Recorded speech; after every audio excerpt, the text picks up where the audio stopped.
ಮಾಲಿಕೆ 5 ಪುಸ್ತಕ ಪರಿಚಯ 11 ತಿಂಗಳ ವಿಶೇಷ ಸರಣಿ ವಿಶೇಷ ಅನಕೃರವರ ಬರಹಗಾರನ ಜೀವನ.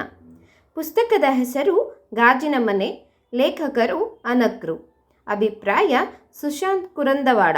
ಓದುತ್ತಿರುವವರು ಶ್ರೀಲಕ್ಷ್ಮಿ ವಿನೋದ್. ಸಾಹಿತ್ಯ ರತ್ನದ ಮುಂದಿನ ಭಾಗ ಗಾಜಿನ ಮನೆಯಲ್ಲಿ ಲೇಖಕರು ಮುಂದುವರೆಸಿದ್ದಾರೆ.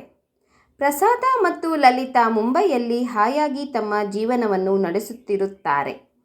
ಕಾಯಕವು ತುಂಬ ಇದ್ದರೂ ಅದೇ ಕೈಲಾಸವೆಂದು ನಂಬಿದ ಪ್ರಸಾದನಿಗೆ ಒಂದು ಕ್ಷಣದ ವ್ಯವಧಾನವೂ ಇರಲಿಲ್ಲ. ತನ್ನನ್ನು ಸದಾ ಕಾಲ ಸೆಂಚುರಿ ಪತ್ರಿಕೆಗಾಗಿ ಮುಡಿಪಾಗಿಟ್ಟಿರುತ್ತಾನೆ.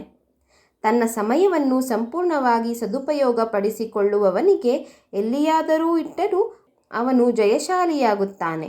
ಅದಕ್ಕೆ ಮೂರ್ತಿ ಮತ್ತು ಲಲಿತಾ ಅವರೇ ಉದಾಹರಣೆ. ಅಲ್ಲಿದ್ದು ಲಲಿತಾಳಿಗೆ ಎಷ್ಟೋ ವಿಷಯಗಳ ಬಗ್ಗೆ ಅರಿವಾಗುತ್ತವೆ. ಮುಂಬೈ ನಗರದಲ್ಲಿ ನಡೆಯುವ ಹೆಣ್ಣಿನ ಶೋಷಣೆ, ಒಂದು ಹೊತ್ತು ಊಟಕ್ಕಾಗಿ ಮನುಷ್ಯ ಪಡಬೇಕಾದ ಕಷ್ಟ ಇತ್ಯಾದಿ. ಅವಳಿಗೆ ಪಕ್ಕದ ಮನೆಯ ನಿರ್ಮಲಾ ಪರಿಚಯವಾಗುತ್ತಾಳೆ.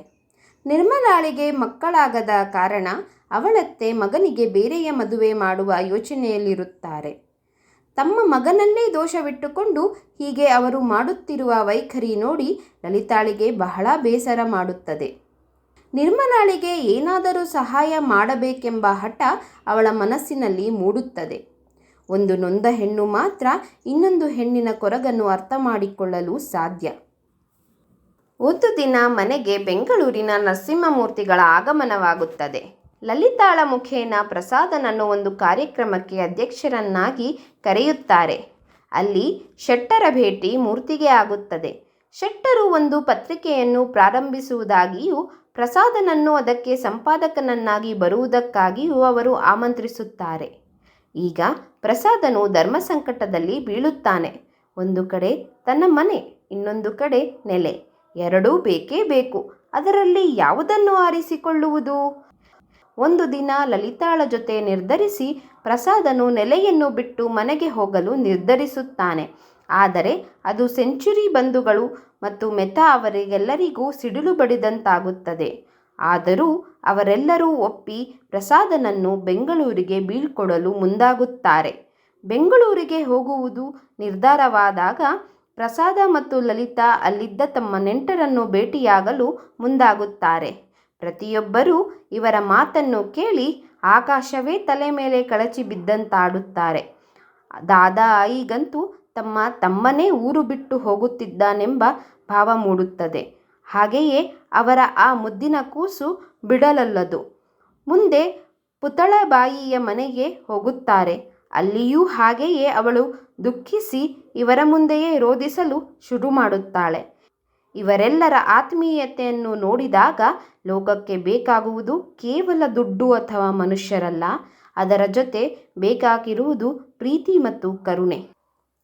ತಮ್ಮ ಎಲ್ಲ ಸ್ನೇಹಿತರ ಮನೆಯಲ್ಲಿ ಅವರಿಗೆ ಬೀಳ್ಕೊಡುಗೆ ಸಮಾರೋಪವಾದ ಬಳಿಕ ಭಾರವಾದ ಮನಸ್ಸಿನಿಂದ ಪ್ರಸಾದ ಮತ್ತು ಲಲಿತಾ ಬೆಂಗಳೂರಿಗೆ ಪ್ರಯಾಣ ಬೆಳೆಸುತ್ತಾರೆ. ಬೆಂಗಳೂರಿಗೆ ಪ್ರಸಾದನು ಮೂರ್ತಿಯಾಗಿ ಹಿಂತಿರುಗುತ್ತಾನೆ. ಅಲ್ಲಿ ಶೆಟ್ಟರು ತಾವು ಮಾತು ಕೊಟ್ಟಂತೆ ಮೂರ್ತಿಗೆ ಎಲ್ಲ ಅನುಕೂಲವನ್ನು ಮಾಡಿಕೊಡುತ್ತಾರೆ. ಆದರೆ ಅಲ್ಲಿ ಮೂರ್ತಿಗೆ ಪರ್ವತದಷ್ಟು ಕೆಲಸ ಕಾದಿರುತ್ತದೆ. ಮೊದಲೇ ಅದರಲ್ಲಿ ಪಳಗಿದವನಿಗೆ ಈ ಕೆಲಸವೇನು ಹೊಸತೇ? ಅದೇ ಕೆಲಸದ ವೈಖರಿ ಮುನ್ನಡೆಯಿತು. ಆದರೆ ಇಲ್ಲಿ ಮೂರ್ತಿಗೆ ತಕ್ಕ ಬೆಂಬಲ ಸಿಗುವುದಿಲ್ಲ. ಕಾರಣ ಕಚೇರಿಯಲ್ಲಿ ತನ್ನದೇ ವಿರುದ್ಧವಿದ್ದ ಪುಟ್ಟಣ್ಣನ ಮಸಲತ್ತು. ಹಾಗೆಯೇ ಯಾರ ಕೈ ಕೆಳಗೆ ದುಡಿಯದ ಮೂರ್ತಿಗೆ ಇಲ್ಲಿ ಬೇಡಿ ತೊಡಿಸಿದ ಕೈದಿಯಾಗಿರುವಂತೆ ಭಾಸವಾಗುತ್ತದೆ. ಲಲಿತಾ ಮರಳಿ ಸೇವಾ ಸದನಕ್ಕೆ ಸೇರಿ ಸುಂದರಮ್ಮ ಅವರಿಗೆ ಸಹಾಯಕ್ಕಾಗಿ ನಿಲ್ಲುತ್ತಾಳೆ. ಇದೇ ಸಮಯಕ್ಕೆ ಮುಂಬೈಯಲ್ಲಿ ಕಾಣೆಯಾಗಿದ್ದ ನಿರ್ಮಲಾಳನ್ನು ಬೆಂಗಳೂರಿಗೆ ಸರ್ದಾರನು ತಂದು ಬಿಟ್ಟು ಹೋಗುತ್ತಾನೆ. ಸುಂದರಮ್ಮ ಸ್ಥಳೀಯ ರಾಮಚಂದ್ರರಾಯರ ಸಹಾಯದಿಂದ ನಡೆಸುತ್ತಿದ್ದ ಕರುಣಾಶ್ರಮದಲ್ಲಿ ಜಾಗ ನೀಡುತ್ತಾರೆ. ಆದರೆ ಮೂರ್ತಿಯ ಸಹಾಯದಿಂದ ಅಲ್ಲಿ ಬಂದಿದ್ದ ನಿರ್ಮಲಾ ಮತ್ತು ಮೂರ್ತಿಯ ನಡುವೆ ಅನೇಕ ಊಹಾಪೋಹಗಳು ಉದ್ಭವಿಸುತ್ತವೆ. ಹಾಗೆಯೇ ಲಲಿತಾ ಮತ್ತು ಮೂರ್ತಿಯ ನಡುವೆ ಸಂಬಂಧದ ಸುತ್ತ ತೃತೀಯ ವರ್ಗಗಳ ಹೇಳಿಕೆಗಳು ವ್ಯಕ್ತವಾಗಲು ಪ್ರಾರಂಭವಾಗುತ್ತವೆ. ಒಂದು ದಿನ ಲಲಿತಾ ಸರೋಜಳ ಮನೆಗೆ ಹೋಗಿ ಅವಳ ಮನವೊಲಿಸಲು ಯತ್ನಿಸಿ ಪರಾಜಿತಗೊಂಡು ಮರಳುತ್ತಾಳೆ. ಇತ್ತ ಕೆಲವು ದಿನಗಳ ವಿರಾಮ ತೆಗೆದುಕೊಂಡು ಕಚೇರಿಗೆ ಮೂರ್ತಿ ಮರಳಿದಾಗ ಅಲ್ಲಿ ಶೆಟ್ಟರು ತನ್ನ ವಿರುದ್ಧ ತಿರುಗಿಬಿದ್ದಾಗ ಒಂದು ಕ್ಷಣವೂ ಅಲ್ಲಿರದೆ ಕೆಲಸಕ್ಕೆ ರಾಜೀನಾಮೆ ನೀಡಿಯೇ ಮನೆಗೆ ಮರಳುತ್ತಾನೆ. ಮುಂದೆ ರಾಮಚಂದ್ರರಾಯರ ಸಹಾಯದಿಂದ ಪಂಡಿತ್ ತಾರಾನಾಥರು ಪರಿಚಯವಾಗುತ್ತದೆ. ತನ್ನ ಮುಂದಿನ ಜೀವನದ ಯೋಜನೆ ಮಾಡಲು ಮೂರ್ತಿ ಮುಂದಾಗುತ್ತಾನೆ. ಒಟ್ಟಿನಲ್ಲಿ ಈ ಪುಸ್ತಕದಲ್ಲಿ ಪತ್ರಿಕೆ ಸಂಪಾದಕನಾಗಿ ಅಲ್ಲಿ ನಡೆಯುವ ರಾಜಕೀಯ ಮತ್ತು ತನ್ನನ್ನು ಹತ್ತಿಕ್ಕುವ ಯೋಜನೆಯಲ್ಲಿದ್ದು ಗೊತ್ತಾಗಿಯೂ ಕಥಾನಾಯಕ ತನ್ನ ಛಲವನ್ನು ಬಿಡದೆ ಹೋರಾಡುತ್ತಾನೆ. ಅದರ ಜೊತೆಗೆ ಜನರ ಸೇವೆಯನ್ನು ಆದಷ್ಟು ಮಾಡುತ್ತಿರುತ್ತಾನೆ. ಇಲ್ಲಿಂದ ಮುಂದೆ ಈ ಕಥೆ ಕನ್ನಡಮ್ಮನ ಗುಡಿಯಲ್ಲಿ ಎಂಬ ಪುಸ್ತಕದಲ್ಲಿ ಮುಂದುವರೆದಿದೆ. ಎಂದಿನಂತೆ ಓದುಗರನ್ನು ಕಲ್ಪನಾ ಲೋಕಕ್ಕೆ ಕರೆದುಕೊಂಡು ಹೋಗಿ ಇಡೀ ಘಟನೆಯನ್ನು ಕಣ್ಣಿಗೆ ಕಟ್ಟುವಂತೆ ಬಣ್ಣಿಸುತ್ತದೆ. ಒಮ್ಮೆ ಓದಿದರೆ ಸಾಲದು, ಮತ್ತೆ ಮತ್ತೆ ಓದಬೇಕೆನಿಸುವ ಈ ಕಾದಂಬರಿಯನ್ನು ನೀವು ಓದಿ ಆನಂದಿಸಿ. ಧನ್ಯವಾದ.